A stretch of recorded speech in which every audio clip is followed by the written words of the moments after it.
Hello friends, welcome to our channel. आप देख रहे हैं नेक्स्ट 9 लाइव। आप सभी का स्वागत करना चाहूंगा। तो आज जिस एक्ट्रेस की मैं आपसे बातचीत करने जा रहा हूं, ये काफी मशहूर एक्ट्रेस रही है, शायद आपने भी इनका नाम सुना होगा। इनकी लाइफ काफी कंट्रोवर्शियल रही। इनकी जिंदगी, खुद की जिंदगी किसी फिल्मी कहानी से कम नहीं है। इनफैक्ट इनकी जिंदगी पर 3 फिल्में ऑलरेडी बन भी चुकी हैं, जिसमें से एक फिल्म तो आपने जरूर देखी भी होगी, वो काफी पॉपुलर है। दोस्तों, आपको बताना चाहूंगा कि जिस एक्ट्रेस की मैं बात कर रहा हूं, वो पहले किसी एक्ट्रेस के घर पे नौकरानी हुआ करती थी। कई सालों तक इन्होंने नौकरानी का काम किया, उसके बाद मेहनत की, बाहर गई, ऑडिशंस दिए, ये एक्ट्रेस बनी। और एक्ट्रेस भी ऐसी बनी कि कुछ ही सालों में इनकी फैन फॉलोइंग इतनी हो गई कि जिसका कोई हिसाब नहीं। दोस्तों, इन्होंने साउथ की फिल्मों में काम किया, काफी फिल्मों में काम किया, रजनीकांत से लेकर बड़े बड़े एक्टर्स के साथ इनका काम आप देख सकते हैं। लेकिन इनका जो अंत रहा वो काफी दुर्भाग्यपूर्ण रहा। जी हाँ, बताया जाता है कि ये अपने कमरे में पंखे से लटकी हुई मिली थी और पुलिस ने इसे सुसाइड का केस बनाकर इस केस को क्लोज भी कर दिया था। तो काफी इंटरेस्टिंग ये स्टोरी है। आइए जानते हैं इस एक्ट्रेस के बारे में।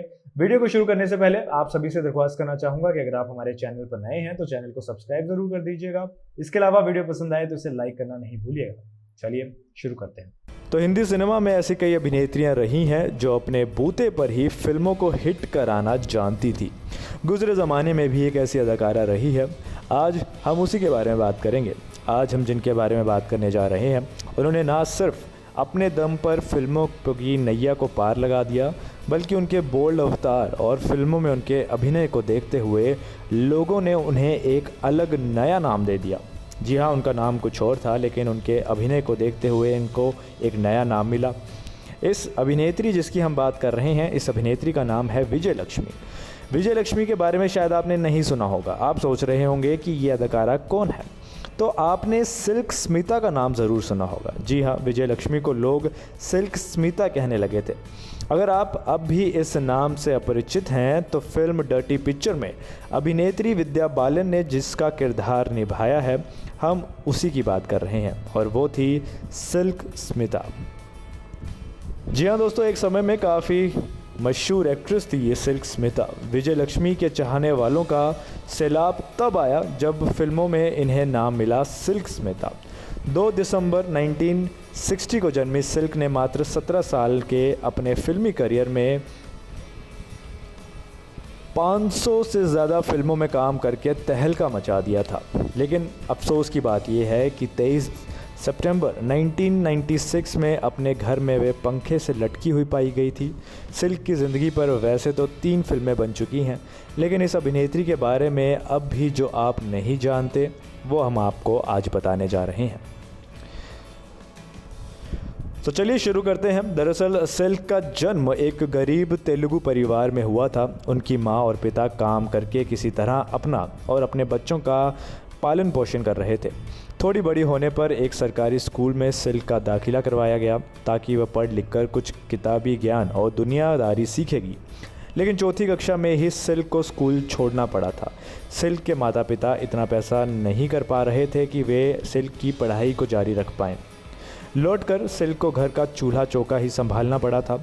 उस समय सिल्क की उम्र मात्र 10 साल थी।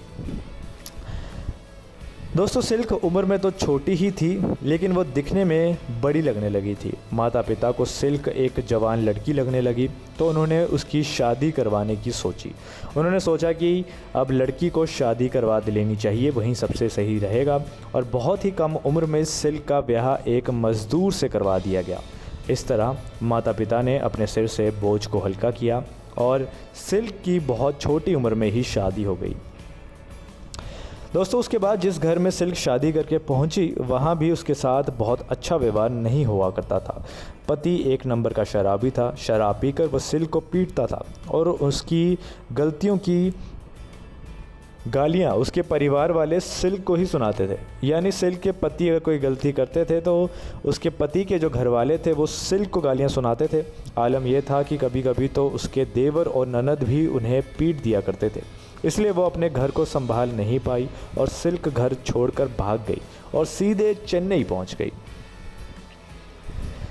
चेन्नई पहुंचकर सिल्क ने दक्षिण भारतीय फिल्मों की एक अभिनेत्री के यहाँ नौकरानी का काम करना शुरू किया। सिल्क बचपन से ही फिल्में देखने की बहुत शौकीन थी। उन्हें जब भी फिल्म देखने का मौका मिलता तो वे अपनी दुनिया को छोड़ छाड़ कर उस फिल्मी दुनिया में खो जाती थी। इस अभिनेत्री के घर एक नौकरानी के रूप में काम करने का मौका सिल्क ने इसलिए नहीं छोड़ा क्योंकि उनकी भी इच्छा थी कि वे भी कभी एक अभिनेत्री ही बने। नौकरानी का काम करके सिल्क को ये फ़ायदा हो रहा था कि वह बड़े बड़े निर्माताओं से मेलजोल कर पा रही थी। एक दिन एक जाने माने फिल्म निर्माता की गाड़ी देखकर सिल्क बहुत प्रभावित हुई और वे दूर से ही खड़े होकर उन्हें निहारने लगी।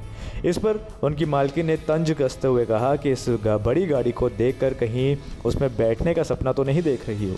अपनी मालकिन की ये बात सिल्क को अच्छी नहीं लगी और उन्होंने पलटकर जवाब दिया कि वे एक दिन ऐसी गाड़ी में ज़रूर बैठेंगी और वो गाड़ी खुद उनकी ही होगी। सिल्क समझ गई थी कि ऐसे बैठे रहने से कुछ नहीं होने वाला, इसलिए वे ऑडिशन देने बाहर निकली। उन्होंने कहीं अभिनय नहीं सीखा था, वे बस ऑडिशन देती रही और उसके साथ अभिनय थोड़ा बहुत सीखती रही। उन्होंने एक फ़िल्म के ऑडिशन में ही कुछ इस तरह की अदाएं दिखाई कि उन्हें उस फिल्म में एक आइटम नंबर करने के लिए चुन लिया गया। सिल्क की अदाएं काम कर गई और धीरे धीरे उनके पास आइटम नंबर के लिए कई फिल्मों के ऑफ़र आने लगे। कुछ ही समय में सिल्क अपने समय की दक्षिण भारतीय सिनेमा की आइटम क्वीन कहलाने जाने लगी। उस समय सिल्क निर्माताओं से 50,000 रुपये तक अपनी फ़ीस के तौर पर लिया करती थी। एक आइटम नंबर करने के लिए सिल्क की फ़ीस भले ही ज़्यादा थी, लेकिन फिर भी फिल्मों के निर्माता इसके लिए हमेशा ही तैयार रहते थे। वे जानते थे कि सिल्क का एक आइटम नंबर ही फिल्म को हिट करवा देगा। सिल्क का नाम दिन ब दिन बढ़ता जा रहा था।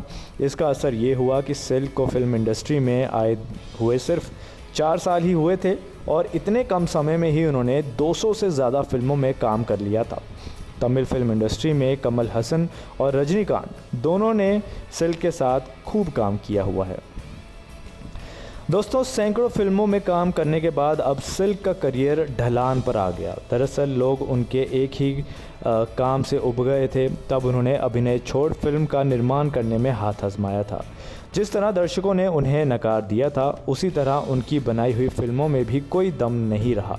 अपने करियर का ऐसा समय देखकर सिल्क बहुत निराश होने लगी और उन्हें सबसे अलग होकर शराब को अपनी दुनिया बना लिया। अंत में 23 सितंबर 1996 को अपने घर में पंखे से लटकी हुई पाई गई। पुलिस ने छानबीन में उनकी मौत को आत्महत्या का नाम देकर केस को बंद कर दिया और ऐसे एक बहुत बड़े लेजेंड की स्टोरी ख़त्म हुई। इस लेजेंड पर कई मूवीज़ बन चुकी हैं। आप भी जानते होंगे कि सिल्क पर ही विद्या बालन की डर्टी पिक्चर आधारित है। उस फिल्म में भी विद्या बालन ने सिल्क का किरदार निभाया है और काफ़ी बखूबी उन्होंने सिल्क को कुछ हद तक बड़े पर्दे पर पोर्ट्रे किया है। तो दोस्तों, ये थी आज की हमारी खास रिपोर्ट। उम्मीद करता हूँ आपको हमारी ये वीडियो पसंद आई होगी। ऐसे तमाम वीडियोज़ के लिए हमसे जुड़े रहिएगा। फ़िलहाल के लिए दीजिए इजाज़त। नमस्कार।